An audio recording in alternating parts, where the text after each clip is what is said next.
Hi guys, thank you for joining us for this tester video. I'm B. Today I will be reading The House of False Comfort written by Mr. Papadopoulos while you enjoy gameplay of V Rising. And now let's begin. Once there was a boy named Trevor. He lived on the edge of town in a small neglected house with a peeling paint and overgrown ivy creeping up the walls. His parents had vanished when he was very young, leaving him in the care of a distant aunt who barely had time for him. She would often disappear for days, leaving Trevor alone, wandering the empty house in search of comfort. One cold, stormy night, Trevor came across a peculiar house at the end of a winding dirt road. The house, despite its dilapidated appearance, seemed oddly inviting. Its windows glowed warmly, and a soft, flickering light danced from within. A strange feeling tugged at him, but curiosity, or perhaps desperation, led him to step inside. As soon as he crossed the threshold, the door creaked closed behind him, as though it had been waiting for him all along. "Welcome, Trevor," a voice echoed through the dark halls, deep and soothing. Trevor froze, his heart pounding, but when he turned, there was no one there, only the shadows stretching impossibly long along the walls. "Don't be frightened," the voice continued. "We are your family." From the darkness, figures began to emerge, tall, hulking shapes that were not quite human, but not entirely monstrous either. They had large, brilliant eyes, and smiles that never seemed to fade. But their features were a strange patchwork, as if they had been stitched together from fragments of different creatures. There was the woman with the skin of polished stone, her hair twisting into delicate spirals that hummed with a strange energy. A man made of shadows, his limbs stretching like dark smoke.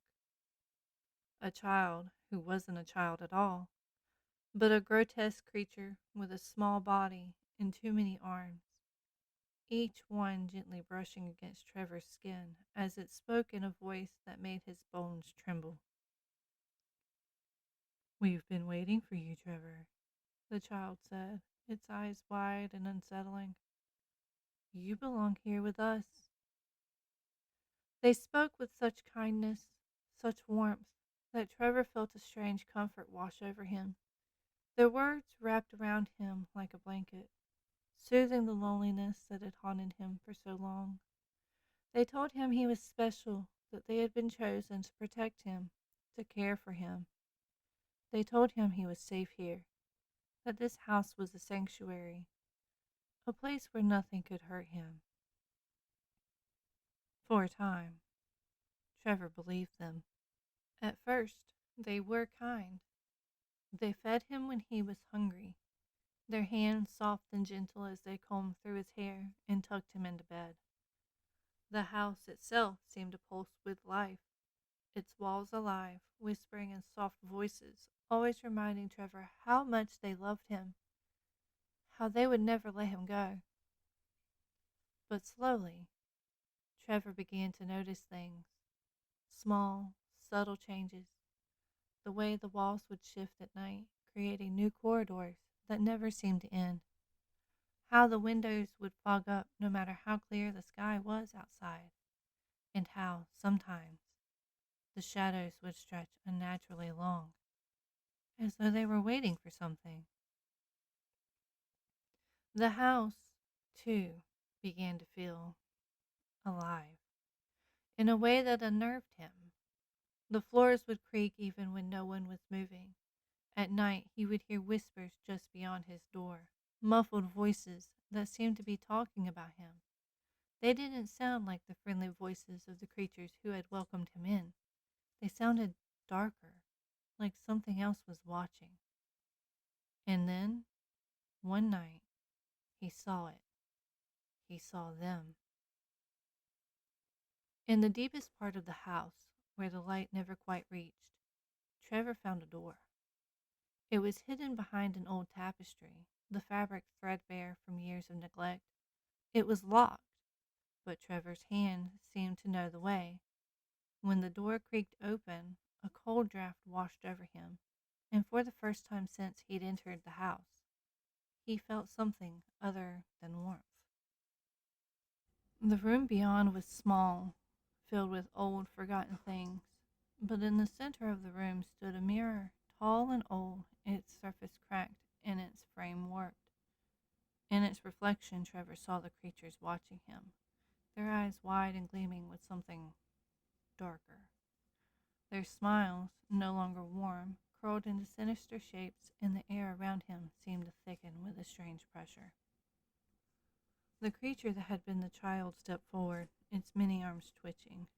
"You should have seen this, Trevor," it whispered, its voice now distorted, unnatural. "But it's too late now."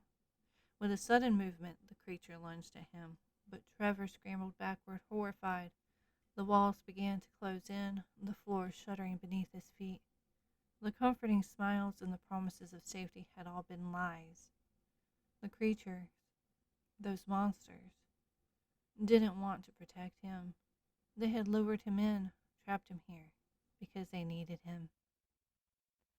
"You are ours now," the voice of the woman echoed, her stone-like skin cracking as she moved closer, her body elongating abnormally. "And we will never let you leave." Terrified, Trevor turned to flee, but the house itself seemed to close in around him, the rooms twisting into impossible shapes, every corridor leading him further from the exit. He realized, with a sickening twist in his stomach, that the house had never been a home. It was a cage, a prison designed to keep him forever.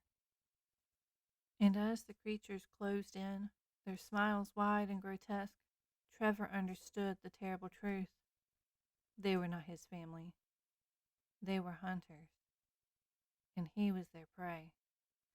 The last thing Trevor heard before everything went dark was the soft whisper of the walls, repeating over and over, "Welcome home, Trevor." In the distance, he could hear the creature's laughter, twisted and unholy, as they gathered around him, finally having what they had waited so long for. Thank you for joining us and taking your time to help us with this tester video. If you enjoyed this video format, please let us know by liking, subscribing, or commenting. If you enjoyed this story, you can find it and more on Amazon Kindle in the book called Tales from the Hollow by Mr. Papadopoulos. Link for the book is in the description below. In future videos, we may have a few guest readers. Please let us know what you think.